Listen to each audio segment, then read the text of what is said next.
Get ready. In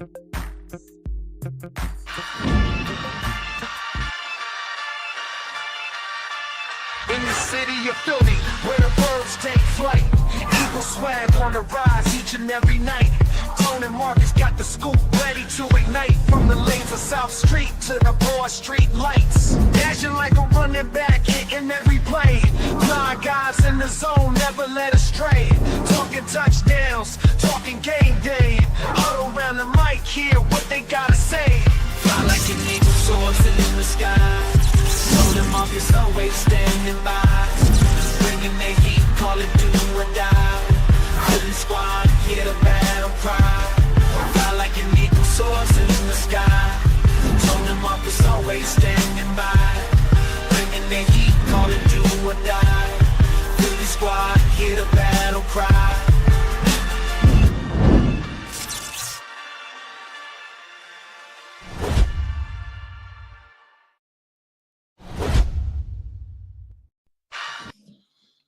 What's going on? What's going on? What's good? What's good? What's good? Y'all, how y'all feeling? Back again. Back again. We couldn't just get a normal, we just couldn't get a low-key week. We couldn't just skate through the week, man. It's like every day, bam, bam, bam. Mass exodus, bro. Everybody was bailing. Well, not bailing, but everybody was going to cash them checks. I ain't mad at them. I ain't mad at him at all. Go get your money, young fellas. Yeah, man. Go get it, man. Was a little upset with CJ Gardner-Johnson, but I understand. Like we talked last time, I thought Mekhi Becton was going to stay. Mm-hmm. But again, I understand. Get your paper. And at the end of the day, we got the best coaches in the business right now. So it don't matter who we got in the building. They're going to coach them up. And we've had that conversation many times in the past. Mm-hmm. And it's always come out in our favor. And I don't think it's going to be any different. So I think we're in good shape. I think, Mekhi Becton, I was hoping he would stay just so we could have some, some longevity and somebody congruent with Stout, but I think we'll be okay. So I don't know. I haven't watched any film on the dude we just got from the Texans. Right, Quinyon Green. Yeah, I know a lot of people was like, he was a bust. He was this, that, and the other. And I'm like, you know what? They said that about BG. They said that about Becton. About Becton. And I keep saying it, man, coaching matters. And a lot of those people matters. And a lot of those people who were caping so hard from Mekhi Becton, let's just call it what it is. We're gonna keep it G. We're gonna keep it trill here. We're gonna be honest. Let's be honest about this. A lot of y'all, when the Eagles signed Becton, y'all didn't like that move. Let's call it what it is. Some of y'all called him a bust. Some of y'all called that a wasted signing. I think the only reason they talking about that Quinyon Green guy is because it was a part of the CJ-GJ trade. I think that's what that really is about. It's more so about the emotion attached to CJ-GJ, which I understand. Just piggybacking off what you said, I was someone who didn't want that trade to happen at all. It shocked us all. It wasn't as if his offseason started off smoothly, with the whole Slade debacle. We ain't really got to get too much into that. But the reality is the Eagles felt like they would be better going forward without him. Yeah. Now, people can argue defensively, personnel-wise, you're not going to be better without him. I would argue that as well. You are going to have to replace that production. You are going to have to replace a guy that can do similar things or just be productive in general, right? But CJ-GJ, from what I'm hearing, it was a few issues. It was money related, cash related. That is not necessarily cap, but cash related. Yeah. Part of it was interpersonal dynamics related, interpersonal relationship related. They just felt like it was the right move for them. And look, I spoke about this on Twitter. I spoke about this at length. The Eagles are going to make a lot of moves that we may not agree with, we may agree with. But above all else, speaking for myself, I understand why they made a lot of the moves they made. I understand why they let a lot of these guys walk that people love so much. I completely understand it because the reality is, whether people want to accept it or not, and this goes beyond just CJ-GJ. I'm talking about all the losses. Milton Williams, Josh Sweat, who both of those brothers cashed in for real. Darius Slay, Isaiah Rodgers. Isaiah Rodgers got a decent contract. And we spoke about this with Rodgers, right? I said Isaiah Rodgers went where, to the Vikings? Minnesota, yes, exactly. Yep. And we spoke about this. I said 9 times out of 10, Rodgers is going to go somewhere where he can get probably the most guaranteed money because he did miss out on a whole year of football. Whole year. He wants to make sure he can get he wants to make sure he can set his family up, his immediate family up, as well as he possibly can. He got a 2-year deal, $15 million total, $8 million guaranteed. Can't turn that down. No. You lose Kenny Gainwell, Mekhi Becton as well, right? I think Becton signed a 2-year, $20 million deal. So we were right on the money. He got $10 million a season on average. So the reality is, all these guys that I mentioned that you guys love so much, don't get me wrong. These guys were a part of, we developed a handful of these guys, right? We developed Milton Williams. We developed Josh Sweat. We have Darius Slay for 5 seasons, right? He stabilized our cornerback room. C.J. Gardner-Johnson, we had him for 2 solid years. Kenny Gainwell, we developed him. Mekhi Becton, even though we didn't draft him, we developed him, right? So facts. I understand the emotional attachment to these guys, but the reality is the Eagles deemed all these brothers, and I'm going to have to agree with them. They deem all these guys as replaceable and expendable. And on top of that, they have very important contracts, significantly more important contracts than these ones coming up.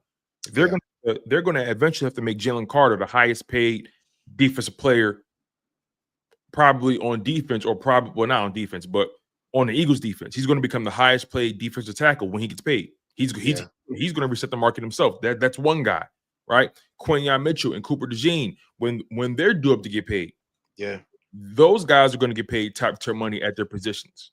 And the reality is, regardless if Cooper DeJean is a slot or not, the Eagles are going to pay him.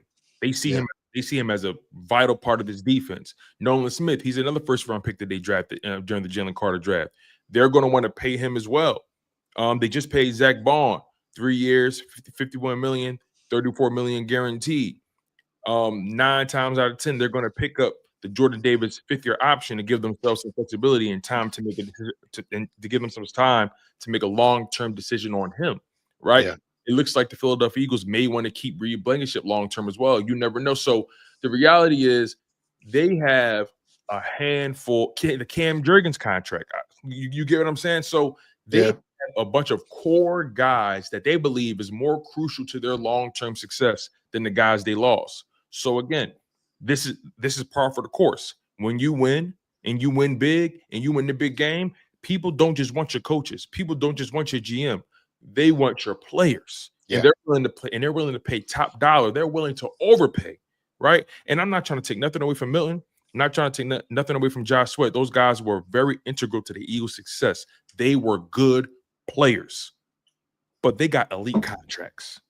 You get what I'm saying? So I wouldn't even call it elite contracts. I think they got. I think what happened is elite is the wrong word. You're right. Elite is the wrong word. Yeah, I look at it like they got market value. They got market value. They got market value because and market value overpay. Did Max Crosby play better than Josh Sweat? Did he play better than Milt Williams? And if you want to just look at the stats, the argument can always be, and can only be, how many rings is Max Crosby shining? How many rings? Milt Williams got a ring now, so that's going to bump you up to the upper echelon. Exactly. So ain't nothing you can do. And I think this is a situation we done said it for the past 3-4 weeks. Right now, Howie is playing chess, and he is maneuvering the pieces on the board for next year, because everybody knows Jalen Carter is the most important piece in this defense right now, bar none. Bar none.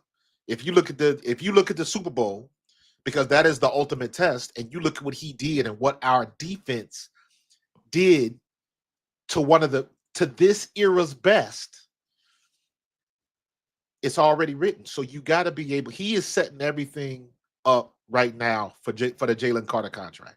I agree. 100%. I don't think Nolan Smith is going to get a good contract, but only Jalen Carter is going to get Jalen Carter money, and you got to say it like that now, because everybody else in the league, they're going to say, is he going to get Max Crosby money? Is he going to get Milt Williams money? Well, guess what? In about a year, people are going to be saying, is he going to get Jalen Carter money? Because he has earned it. And that's why I don't begrudge none of them dudes. I wish we could have kept Milt. I wish we could have kept Josh, but they earned their payday. Yeah. That's the hey, finances over feelings. Yeah. And the reality is, to your point, let's be honest about this. Like I said, this is like the money that they're trying to free up. They're not trying to tie money to guys they deem as replaceable. And quite frankly, they got some of the replacements already on the roster. Already here. The Milton Williams replacement, that's Moro Ojomo. Absolutely. And from what I've seen, from what I've heard, you know, according to PFF, he had a higher pass rush rate. He had a higher win rate than we talked about Williams. this last week. Ojomo's like Zack Baun. When he gets his opportunity, he makes plays. And now he's going to get an opportunity to start. Yeah. So he's going to get some room to run.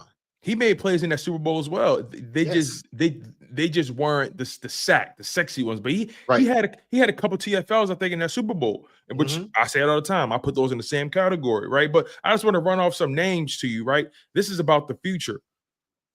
Jordan Davis, Cam Jurgens, Nakobe Dean, Grant Calcaterra, Jalen Carter, Nolan Smith, Tyler Steen, Sidney Brown, Kelly Ringo, Tanner McKee, Moro Ojomo, Quinyon Mitchell, Cooper DeJean, Jalix Hunt, Will Shipley, Anaya Smith, Jeremiah Trotter Jr., Trevor Keegan, Johnny Wilson. Now, listen, all those names aren't your core guys. Some of those guys are replaceable because they haven't really earned their weight in gold yet, right? But a lot of those names, I did say they look at them as guys that they're willing to bet on right now. They're willing to bet on Sidney Brown. It's time for Sidney Brown to take that next step. Yes. At some point, there comes a point in time where you have to find out what you have in a player. This is that time. Keely Ringo, time for him to take that next step. Sidney Brown, Tyler Steen, all right, now it's your path. They've done nothing but just clear the runway for their young guys to earn these jobs. And then that's when their free agency moves come in, right? Because if you look at all the moves they made in free agency, these are a bunch of guys who are coming off of rookie deals or coming off of maybe a one-year deal that they got after their rookie deal. And these are all guys that are 26, turning 27 when the season starts. These are all guys who feel like they still can play in this league, and they want to earn their right to play in this league. Patrick Johnson, we had him on the roster at one point, edge rusher. We brought him back. He was actually a decent prospect. But yeah. Patrick Johnson, they brought in kick returner, punt returner, A.V. Williams, long snapper, Charlie Hewlett. Those aren't the real names I really want to speak on. But tight end, Kylan Granson. Tight end, Harrison Bryant. The guard, Kenyon Green. Running back, A.J. Dillon. Corner, Adoree Jackson. Edge, Josh Uche. If you look at all these names, look at their ages. These guys were brought in to compete specifically with the young guys that are already on this roster. Josh Uche is here. Obviously, I like Uche. But he's here to also challenge Jalix Hunt. Can he push Jalix Hunt to that next level? Right. I like Uche. Colin Granton and Harrison Bryant. Those moves signify to me that Dallas Goedert likely will be out of here soon. But also, how far can they push Grant Calcaterra to his next level? I also think the Eagles will draft the tight end just to be safe. But how far can they push Grant Calcaterra to the next level? Didn't we sign two tight ends? Yep, that's both of them. Harrison Bryant and Kylan Granton. Yeah. Those two guys signify to me Dallas Goedert is eventually out of the building, and they're trying to push Grant Calcaterra to the next level. A.J. Dillon, Will Shipley, we love you, but we're not going to give you RB2. You got to earn that. You know what I'm saying? So A.J. Dillon's going to push him. The cornerback, Adoree Jackson. Hey, Keely Ringo, we love you, and we're trying to give you the runway, but it's time for you to take that next step. Adoree Jackson, the veteran, is going to push your ass. So a lot of these moves in free agency were done to supplement your roster on the cheap, provide you depth, but also push those young guys to the next level as well. How old is Jackson? Adoree Jackson, I believe he's 29, 30, something like that. Okay. Let me double check that. But I believe he's 30. So we got James Bradbury all over again. Adoree Jackson's 29. Yeah. He's 29. We got Bradbury when he was 29. He was 29. Right? Like 29, 28. So it's Bradbury. And like people always remember the last year at Bradbury. And I'm like, y'all got to remember that year in 22 when we went to the Super Bowl, Bradbury was solid. He was a solid cornerback. He was second team All-Pro. Yeah, and in 23, I don't know what happened. Did the expiration date on his knees go? I don't know what happened. But I think the veteran thing matters because we got some of these young players. I got confidence in Sidney Brown. To me, I think Sidney Brown can be better than C.J. Gardner-Johnson. He But he has better physical traits for sure. I think does. his football IQ needs to catch up. He to your point, he plays the game at 100 miles per hour. And just because you got a Ferrari, that don't mean you got to always, take it 150, 180, 200, right? They have speed limits for a reason. Sidney Brown just has to learn when to hit the gas, when to hit the brake. You know what I mean? Just technique. He has the traits you like. He has ball skills. He has athleticism. He can run sideline to sideline. He brings a fire. He brings intensity. He plays with emotion. He plays with all those intangibles GJ plays with. If you ever notice, Sidney Brown, he always looking to get in the mix. Always. So he plays with that. He plays with a similar intensity to GJ. I know people probably don't want to just give him that title because CJ is such a emotional. People are tethered to GJ emotionally, and I'm willing to say Sidney Brown plays with a similar fire. He just has to. His technique and the fire have to commingle, and I think this is going to be a prime season for him. And also remind you about Sidney Brown. He did not get a full off season last year. He was still coming off of the ACL, the knee injury, and he didn't get activated until like week 6, week 7. So he really didn't get no real reps in that Vic Fangio defense. But he's another one. When he gets his opportunity on the field, he makes his presence known. Mm-hmm. And you're talking about somebody that's, in my opinion, physically stronger, faster than CJ Gardner-Johnson. Like we were talking, the same type of attitude, but I think he can be better because you look at CJ, CJ was polarizing because you had just as many people that didn't like him because of his attitude and because of the penalties and the almost penalties. Because it could have burned us a couple times. That one time he made that tackle for a loss, but took off his helmet. Yeah, we got lucky in that.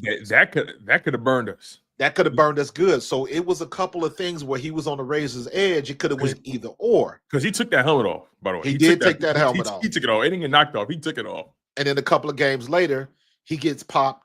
The dude, anytime an opposing player throws a punch at you in front of a ref and they call the penalty on you, he said something foul. And that's what I think people tend to forget. Like, them refs hear what's going on. So he had to say something real grimy to elicit that penalty. And then, of course, the situation where he got kicked out of the game in Washington and we end up losing. I still believe that, that flipped the switch in him where he wanted to be a leader and not, he wanted to be a solution and not a problem. But a lot of people, to your previous points that you made, it may have been a little too little too late. So, but at least he got his payday. At least he got his, he kind of got what he was looking for the first time he left. So isn't it funny how people form these opinions about a player that they really haven't seen play? Yeah. Like, we haven't really seen Sidney Brown play.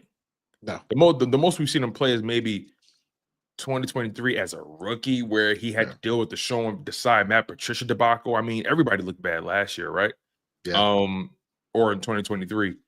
And then maybe some preseason reps, but when I see people say, "Oh, he can't cover, he can't do this, he can't do that," I'm like, you haven't really seen it. You haven't seen based on what? Based on what? You haven't seen him play. Based on what? You haven't seen him play. Shout out to S Blunt for $2 super chat. Yeah, shout out to kind of going into that now, man. We got to go into the It's you haven't seen him play. Like, it's people just form these opinions about a guy. You really haven't seen him play. Did you watch him in college? Because in college, I mean, he was a beast. He was recruited by Lovie Smith, so he's Lovie Smith doesn't play about his defensive guys. Nah, he was a beast. Him and his brother. Yeah, and again, man, same thing about Kelly Ringo, right? Ringo was thrown into the fire in that showing the side Matt Patricia debacle as well. Didn't really get a fair shake. Played decent on DK Metcalf when he had the opportunity in 2023, but like, and Kelly Ringo, I felt like he had a good preseason. Me personally, I thought he beat out Isaiah Rodgers, but they felt otherwise. So it just always, it always fascinates me when people just form these definitive opinions about a player that they really know deep down in their heart they don't know shit about. Yeah, and it's very important that people understand. These coaches do not want to lose. We had the same exact conversation when we played Green Bay in Brazil. Mm-hmm. Why is Devin White not playing? Why is it? What's going on? Why do we bring him here? Why do we pay him up? And then you see what happened. Who was right and who was wrong? They know what they're doing. And this is where you like, I think the fandom sometimes they get a little ahead of themselves because we watch a lot of film, but I'm not watching 20 hours of film a week. Yeah, like they are. No. When I tell you these, I probably take half an hour, 45 minutes out of my day, maybe watch some film a little bit. Man, these dudes are tuned in, right? Fangio was tuned in. All of the assistant coaches are tuned in. They are watching a ridiculous amount of tape. They know who making mistakes. If Keely Ringo was not starting, there's a reason why he's not starting. Mm-hmm. I know I like Keely Ringo. I like his size. I like his speed. All of that type of stuff. Physical traits, yeah. But if Vic Fangio doesn't believe he's the guy that should be in there, he ain't gonna be in there. And this is where I gotta say I gotta trust. I trust Stoutland. I trust Fangio. That's as far as I'm gonna go. When they're ready to start, they will be in there. Yep. You saw what happened when we what was the guy we got? Remember last year we got we signed the dude from Pittsburgh, the defensive back from Pittsburgh. Are you talking about Terrell Edmonds? Terrell Edmonds. Yeah, that was before that was before Fangio, but like, yeah. Right. But my point is we signed him like, hey, that's a veteran. And then of course everybody wants to bring up when AJ torched him the year before. But at the end of the day, he at the Phillies game and like, oh, he's part of the culture now. No, that didn't last long at all. He got traded right after Miami week, I think. Exactly. And then we brought in Kevin Byard, and I mean, that was a slight improvement, but it wasn't that much better. Man, at the end of the day, these coaches know what they're doing. Mm-hmm. They know what they're talking about. They watch more film than you could realize. So they know who's doing what. They know who's good at what and who's not. And also, I wouldn't be surprised because Vic Fangio is well respected in his organization. I wouldn't be surprised if Howie had a conversation with Vic, and I can't guarantee this, obviously, but this is me just speculating. I wouldn't be surprised if Howie had a conversation with Vic and said, listen, this is what I'm thinking about. I'm moving on from this guy, moving on from that guy, CJ included. And Vic Fangio probably felt like, okay, good. Or let me not say good, but okay, no problem. Like Vic Fangio trusts his ability to develop. But here's my thing, right? This isn't just a Vic Fangio conversation as well. This is like you said, Jeff Stoutland, right? The ability to nurture, evaluate, bring in, and develop talent, right? Christian Parker and Roy Anderson handling those DBs and those corners. Clint Hurt handling those ends and that interior defensive line. Jeremiah Washburn handling those off-ball linebackers and those edge rushers. Bobby King handling those linebackers. You feel what I'm saying? Joe Casper handling those safeties. We have a very strong defensive and offensive coaching staff when it comes to being able to put guys in the right position and developing guys and finding out whether or not a guy can play or not. So regardless, the right people are going to be on the field. That's one thing you don't have to worry about in Philadelphia. The right people are going to be on the football field. Because like you said about Devin White, they all of a sudden he had this phantom ankle or wrist injury, whatever it was. I can't remember whatever the injury was, but all of a sudden he had this injury. He didn't even fly to Brazil. And then Nakobe Dean was the starter, and then they came out saying when Nakobe was supposed to be the starter anyway. Since when? Yeah, like no, the hell he wasn't. No, the hell he wasn't.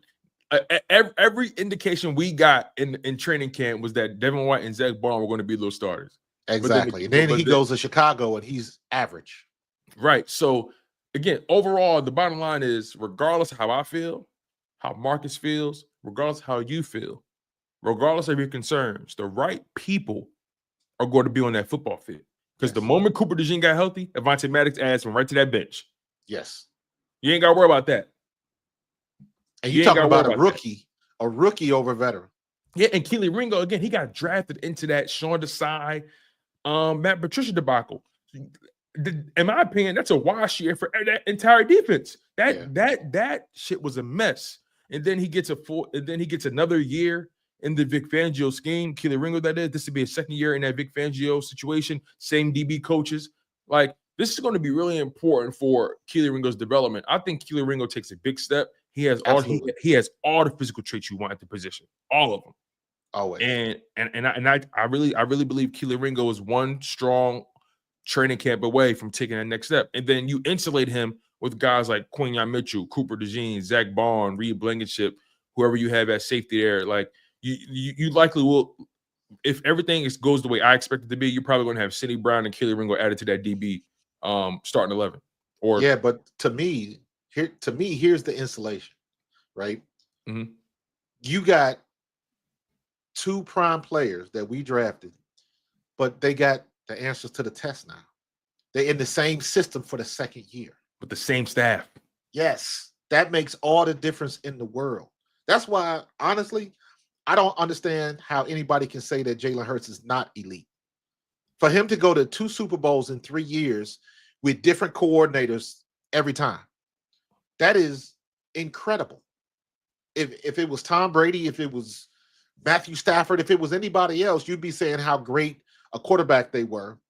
But you apply that same logic to what's going on with our defense, and now we got a stable defense. We have a stable coordinator, and we got a stable coordinator that produced results. Why wouldn't you listen to him? Why wouldn't you lock in? And like I said, you got the answers to the test. So you're not missing a lot of stuff that you missed last year. So that's the way it should be. So what do you say to those people? Because a lot of people, let me say some, because people get offended when you say a lot of people. They for some reason, they lump themselves into it. If it doesn't matter to you, it doesn't matter to you. But some people believe that what we're doing right now is having blind support and blind faith for Howie Roseman and what he's done or hasn't done this offseason. When you hear that notion of blind support, blind faith, and that we're not holding the Eagles and the GM accountable, what do you say to that? I don't worry about that. Because, and again, apply that same logic, and this is where I got to step outside of the Philadelphia fandom. Apply that same logic to a Matthew Stafford or any other quarterback or any other player on any other team that you consider an all-pro or whatever, because everybody's going to make mistakes. Because I guarantee you there's somebody out there that's still looking at Howie Roseman's like, dude, this is the dude that drafted Jalen Reagor? Come on. 2 Super Bowls later, and you still talking about that. So people are going to put into it what they want to put into it. At the end of the day, we got 2 rings we shining now when you got none. So I'm not trying to hear that. But it's coming from it's coming from our own barracks. It's coming from what's new. Our own. That's a very good point, because here's my perspective on that. Right, I had tweeted this, and I said, these days they call understanding the business and economics of the Eagles as having blind faith. Your 2-time Super Bowl champion GM is doing his job. He's making sure we don't tie up money in players that are replaceable, whether you want to accept that or not. And then I'll take it a step further, saying you are allowed to not like a move, but still understand why they did it. Correct. That's not blind support. It's called having rationale and discernment. The old fan base was so used to losing, all you could do was pressure the organization. Winners adapt. Act like a winner. Correct. It's very simple. And tell me these people would not have the same vitriol if come next year we scrambling around trying to figure out how to sign Jalen Carter. They would light this city on fire. That part. So you got to think ahead. You cannot go into next season and then when 2025 is over, however it ends, then you start worrying about, okay, how are we going to sign Jalen Carter? No. That's how the Cowboys do business. That's how the Cowboys do business. Thank you. You got to start that process now. You can't be a passenger, side seat driver trying to tell somebody he knows what to do. His track record is phenomenal.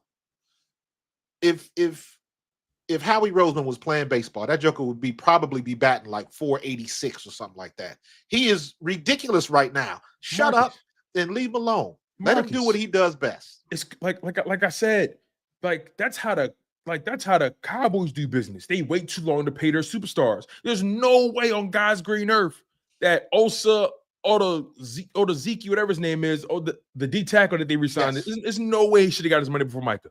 No way. No way. No way he should have got his money before Micah.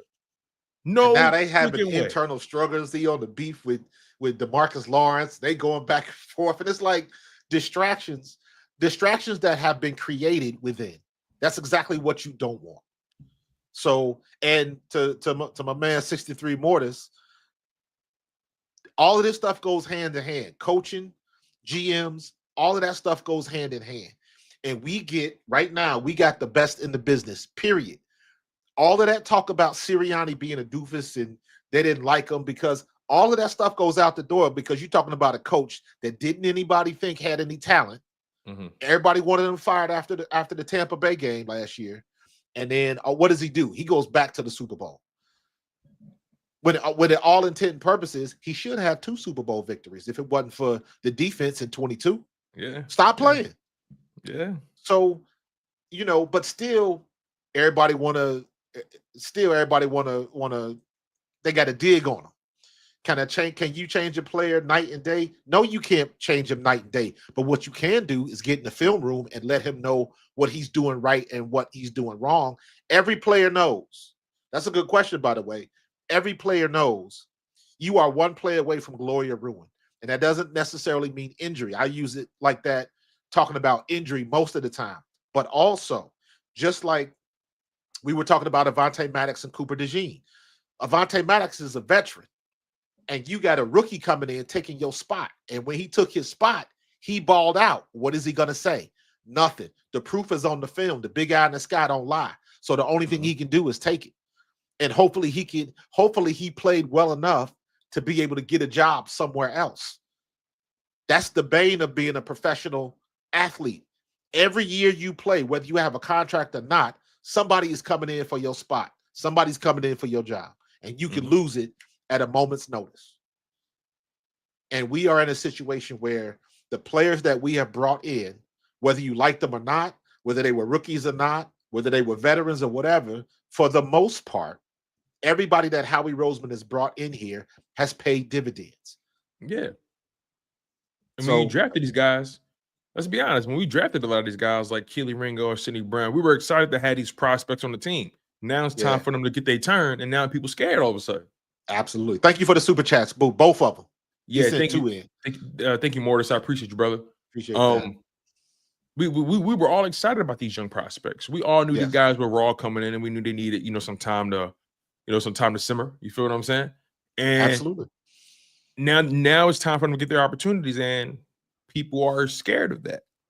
They're scared of that. But you said it best. If we would have been, let's just say we pay Milton. Let's just say we did that. Yeah. You pay Milton Williams, knowing you got Jalen Carter, Moro Ojomo, and Jordan Davis who are coming up. You tie up that kind of money in Milton Williams or rotation. Listen, the reality is Milton Williams was a rotational D tackle. Yes. He was rotational. That's the truth.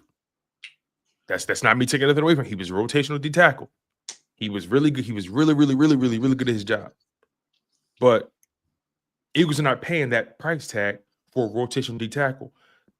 New England paid him that in hopes he can be a every down D tackle. Every down. We did the same thing with Javon Hargrave.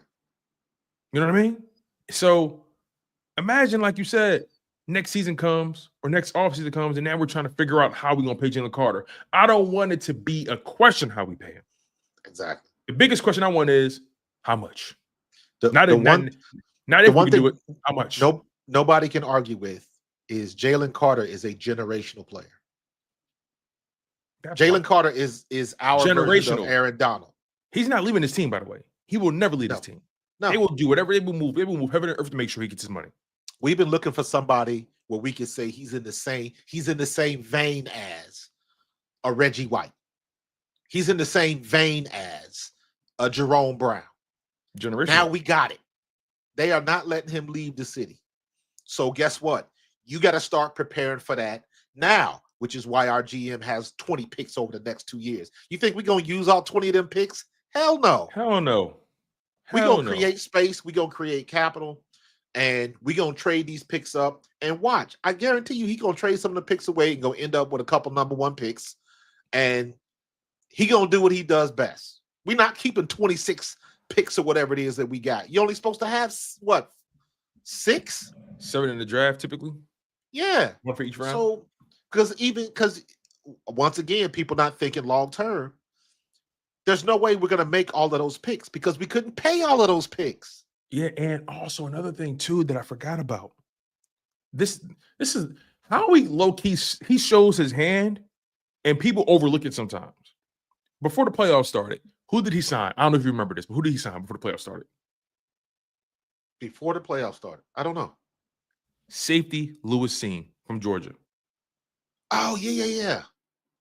Yes. Remember, Eagles had Hassan Reddick on his roster. Yep. After his first year in 2022, Eagles drafted who in 2023? Nolan Smith. The Eagles, Howie Roseman, that is, he low-key gives you the tea leaves of where he's taking things. I feel like he knew he was probably going to deal CJ. It was just a matter of how it was going to look and when. I think he already was seeing the writing on the wall as to I have to position Sidney Brown and Lewis Cine for a position battle. I feel like his and again, maybe he wasn't, but he had enough foresight to make sure he had enough bullets in the gun in the event of a CJ trade. That safety room has Reed Blankenship, Sidney Brown, Lewis Cine, Tristan McCullum, Andre Sam. Now we know Tristan McCullum and Andre Sam, they're likely, practice squad, depth pieces, right? But the competition we're going to see is between Lewis Cine and Sidney Brown. Yeah. And I'm pretty sure they may draft another safety. They may. I'm sure they're going to draft another corner, right? They may lead this draft with another corner and another safety. But Lewis Cine is a guy who's didn't have the strongest start to his career. I think he battled some injuries early on and couldn't really string together enough games in a row to really show his value. Ooh, he only 25 too? He's 25. Boy. Another Georgia boy. And he Haitian. So he got a mean streak. Let's keep it a buck. He got a mean streak. So again, like Howie is betting on youth again. And he's showing you how he wants to build his roster, at least for now, right? He's going to invest heavily on elite talent on offense, financially, that is. And he's going to evaluate, draft, and develop young defensive talent.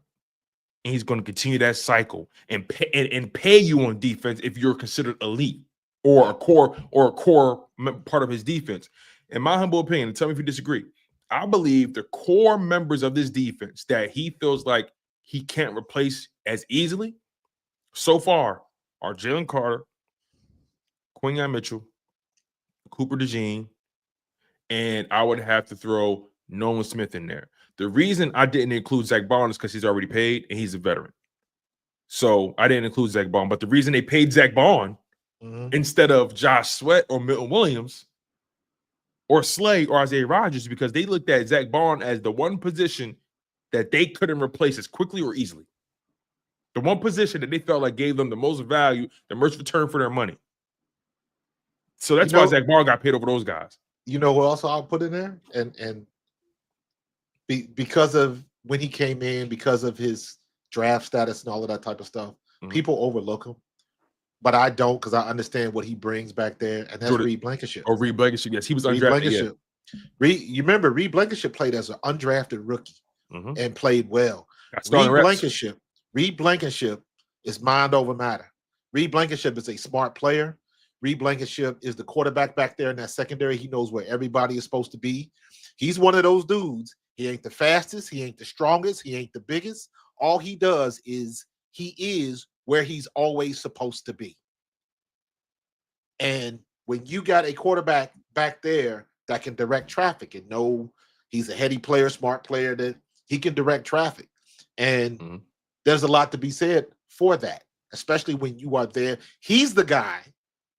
Reed Blankenship is the guy that's going to end up being a coach when he's all said and done. Because he's going to be the guy.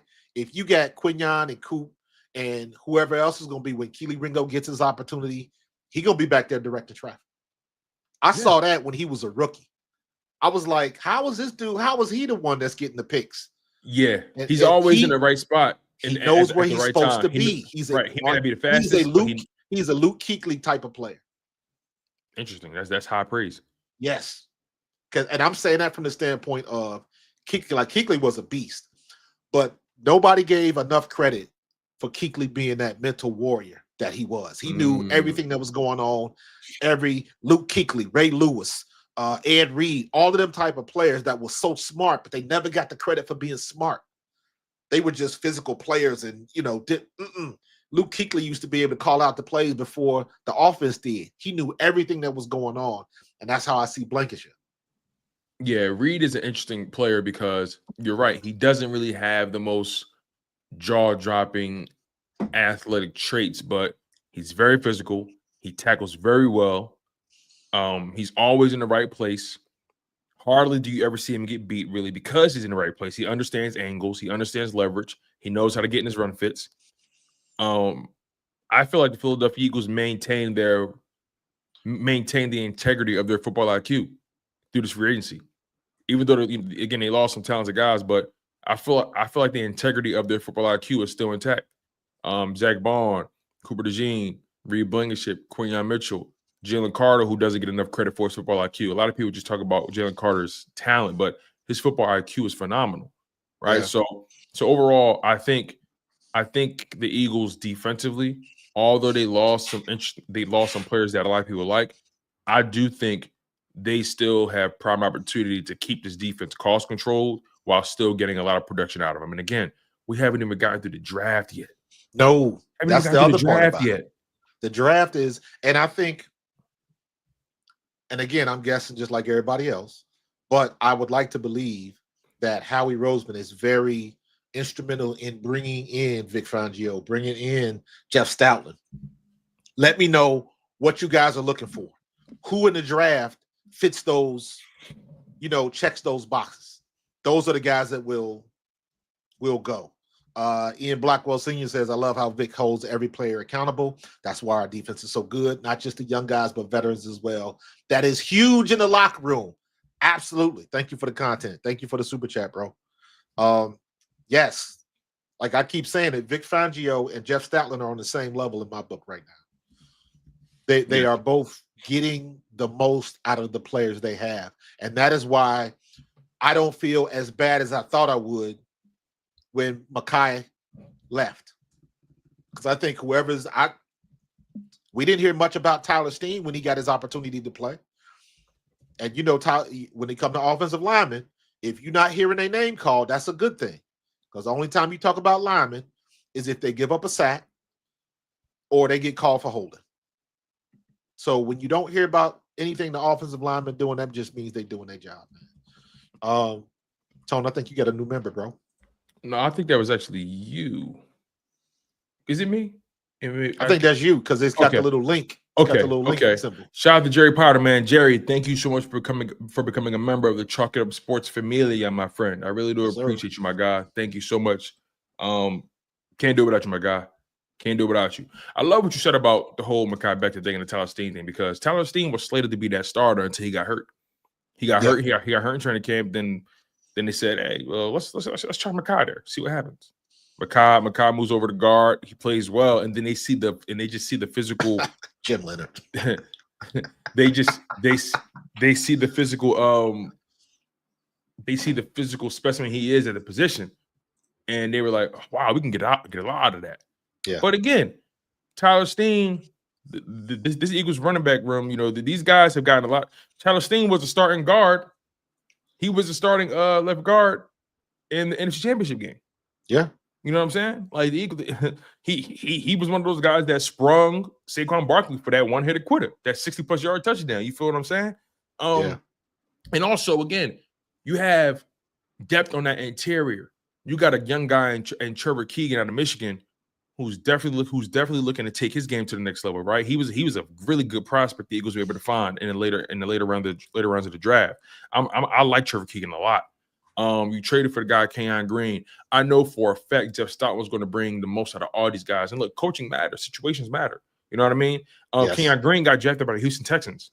Do you think it's a mystery that their only good offensive lineman was Laramie Tunsil? Laramie Tunsil was coaching proof. You know what I'm saying? He was coach proof. That's how good he was. And they traded him. So again, I can't judge Quinyon Green for being a part of that Houston offensive line room. None of those guys were developed or evaluated properly. I can't fault him for that. But when Houston has struggled to build the offensive line for the past few seasons, I can't fault Quinyon Green for being a part of a poor coaching staff. Like I said, Laramie Tunsil was coach proof. They actually signed him. He wasn't originally drafted there.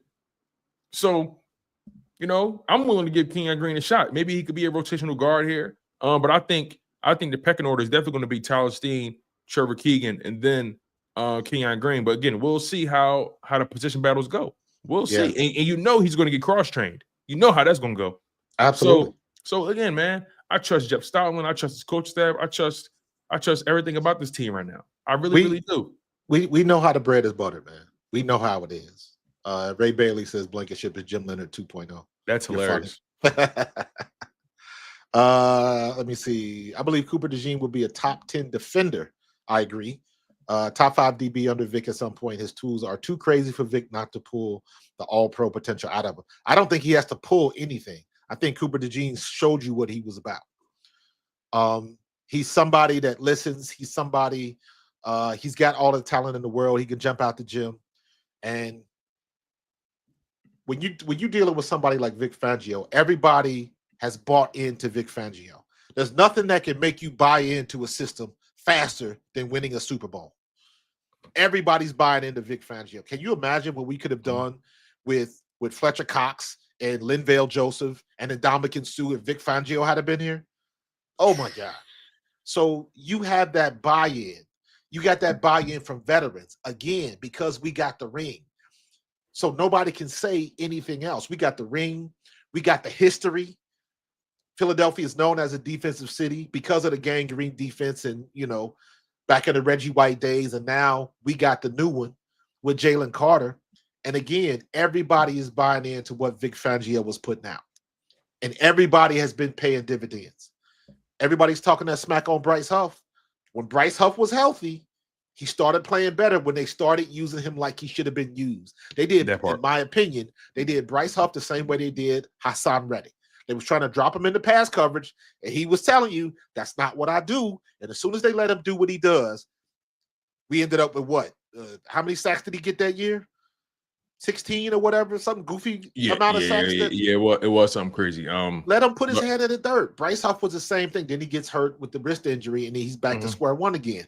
But I think Bryce Huff is not going to be with us because I think Bryce Huff may have done enough to where Howie can use him as trade bait. Yeah, so, that's the thing, right? I think I would have to agree with you. I think Huff. At first, I was a little. Yeah, thank you, Char. I appreciate it. At first, I was a little skeptical of whether or not they could move him because of the lack of production, but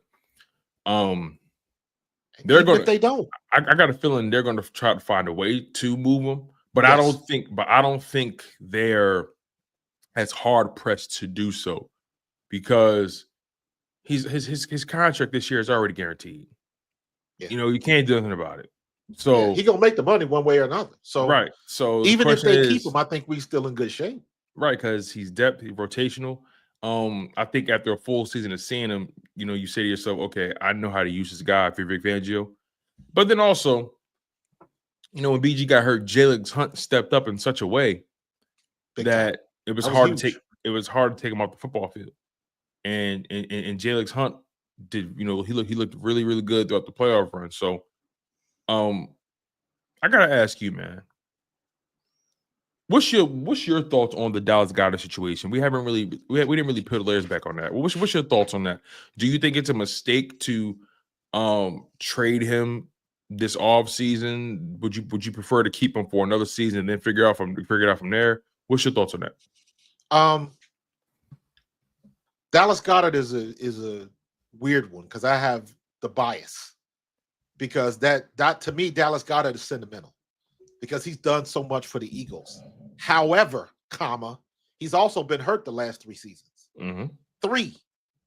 So he has not had a season over 12 games. So what happened was his games available for has been dropping by 2 games since 2022. So yeah, in 2022 he was available for 14 games. Yep. 2023 played in 12 games. 2024 only played in 10. And he's 30. And on top of that, when he went out, you were still winning. So there you go. That's exactly what I was about to say. That's the part where where Howie Roseman was looking at it from the perspective of, okay, this guy has a $12-something million cap hit. We were winning without him. Yeah. And he's 30. And the games he's available for is going down by 2 games every year. What's to say, based off the trend, right? Because football is all about trends. Based off the trend, who's to say he won't only play 8 games this year? Right. Exactly. Because of the trend. Exactly. So you look at Howie Roseman, and can you really blame him for even considering trading him? I can't. I don't want to trade him because I know how good he is when he's on. Yeah. But I can't blame Howie for even considering the thought based off of the trend we have seen and based off the cap hit and based off the age. I cannot fault him despite me having a contrary thought about the player. I can't blame him for even thinking about it. If we get rid of him, we just better have somebody that we can get the ball to. Now, having said that, which is why they brought in 2 guys to stimulate that competition, and they're going to draft the guy. They're just trying to make sure they got enough bullets in the gun. But to me, that's on Jalen. That's on Jalen because we can scheme a tight end open. But does Jalen feel comfortable giving him the ball? Does Jalen feel comfortable? Is he going to be the security blanket? That's where that comes into play. Okay. Because remember back in the day, I was big on Albert O. I was like, I saw this dude in Denver. This dude is crazy athletic. We all were. But he couldn't see no play time. But you got to stop and say, for the same reason with Devin White, it was something that they were seeing, or if he was that good, they would have used him, period.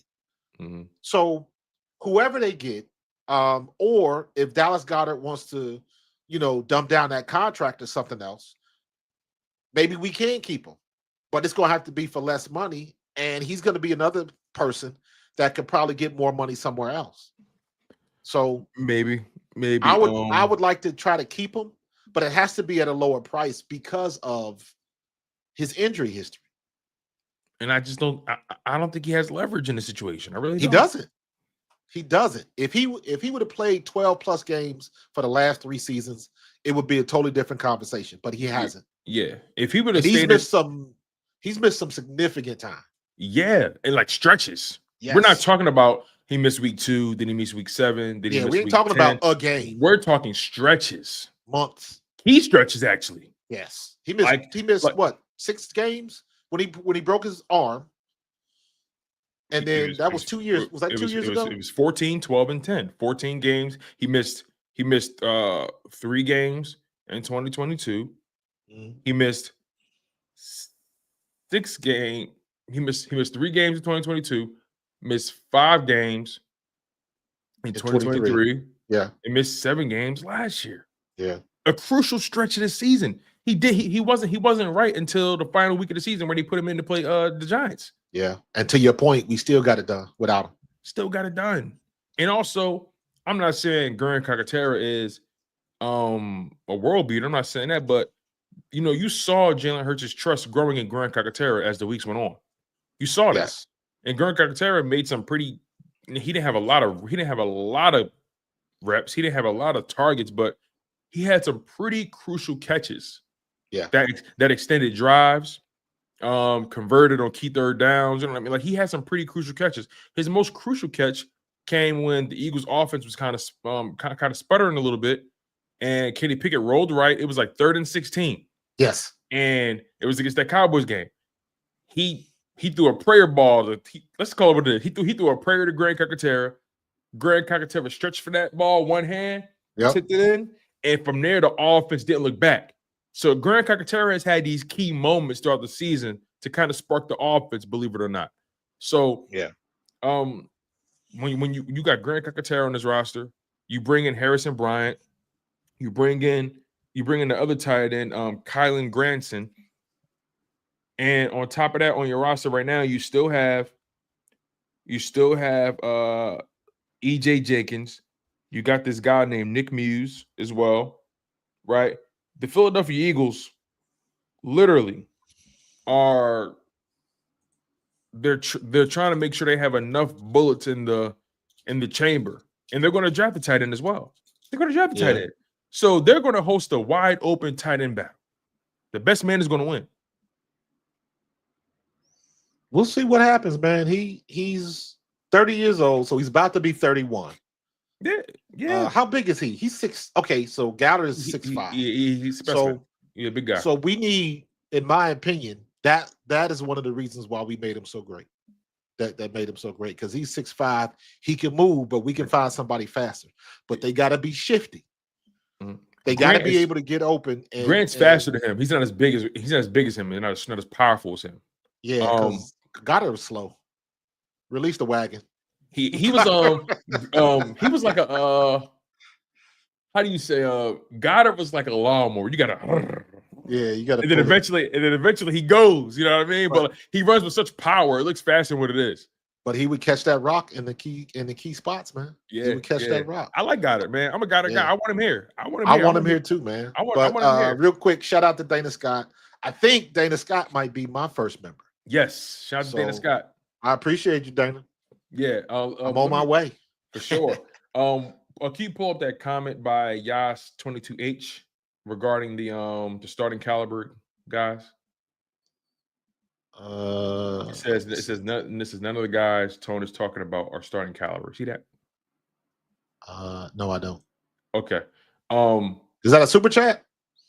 No, it's just a regular post. Oh. But nonetheless, though, don't worry about it. Yas22H says none of the guys Tone is talking about are starting caliber.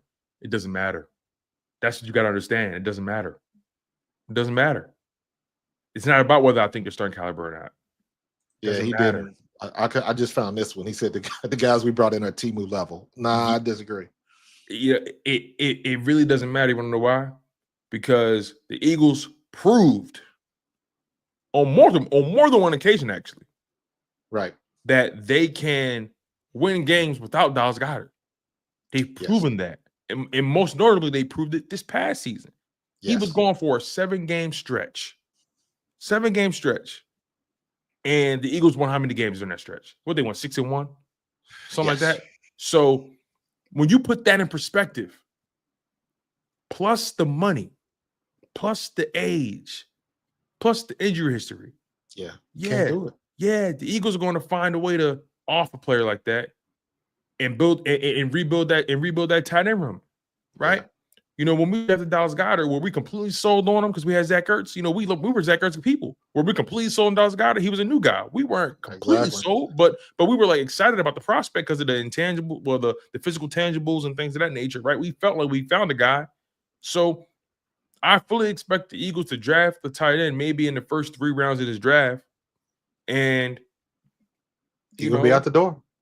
That's gonna be. He's gonna look to do the same thing that Zach Ertz is doing. Yeah, we can talk about his talent as much as we want, and again, my position is I want Goddard here, but the reality is, you know, the business at some point has to take precedent over the player, and he hasn't. You've proven you can win crucial games without this player. Yes, you've proven that. We're just used to him being here, right? So, last super chat. Next year, I'd like Jalen's internal clock to speed up. James play hot when it's needed. Yeah, my bad, Marcus. James McFadden just said, "Tone, Eagles would have lost the Saints game without Goddard. Don't forget that. Who gives a fuck? I'm sorry. I'm sorry. I mean, he would have, but maybe we won a Super Bowl though. I can say that about any player. Yeah, like you know what I mean. Like, who cares? Yeah. Like, with all due respect, who cares?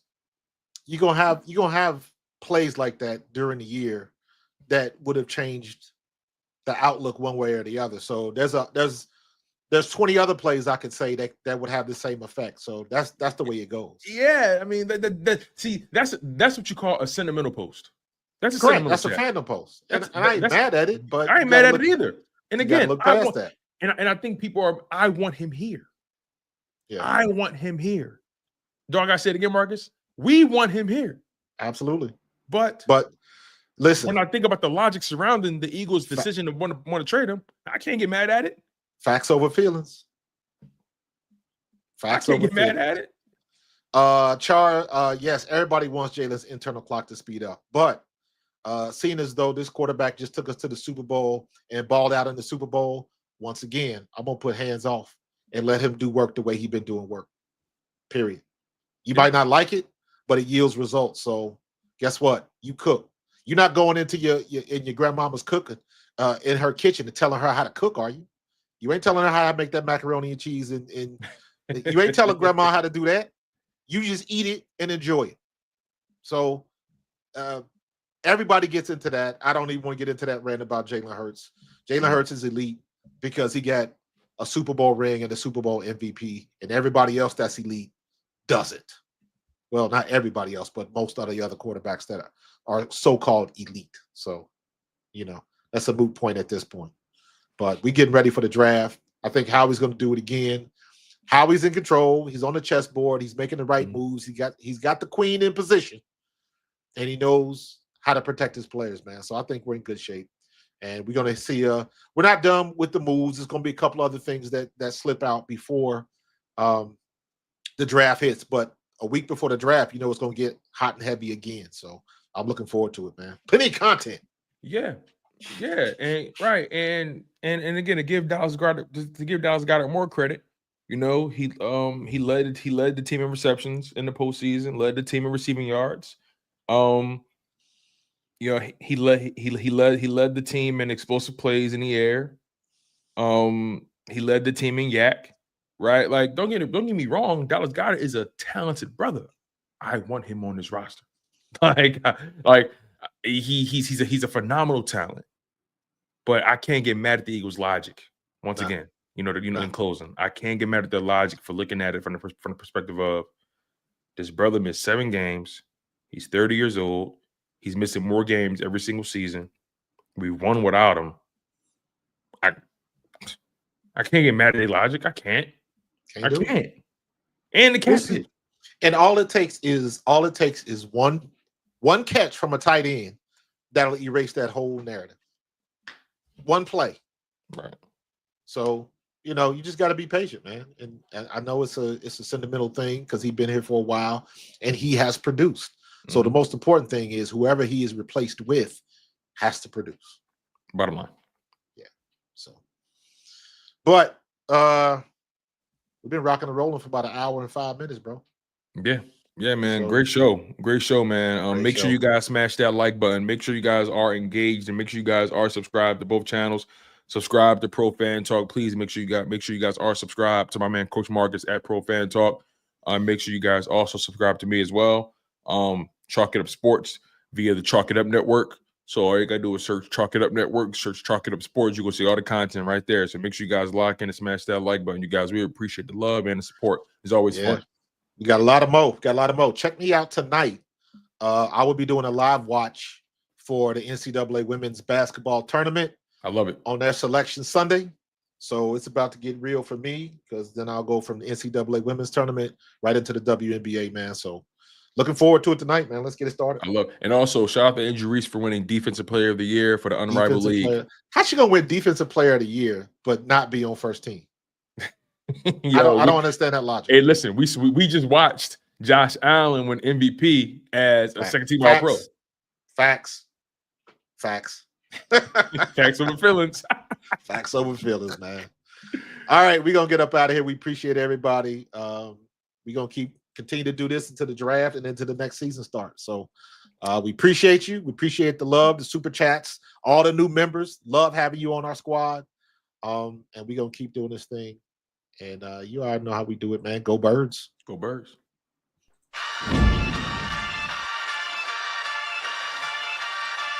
In the city of Philly, where the birds take flight. Eagle swag on the rise each and every night. Tone and Markus got the scoop ready to ignite. From the lanes of South Street to the Broad Street lights. Dashing like a running back, hitting every play. Blind guys in the zone, never led astray. Talking touchdowns, talking game day. Huddle around the mic, hear what they gotta say. Fly like an eagle soaring in the sky. Tone and Markus always standing by. Bringing their heat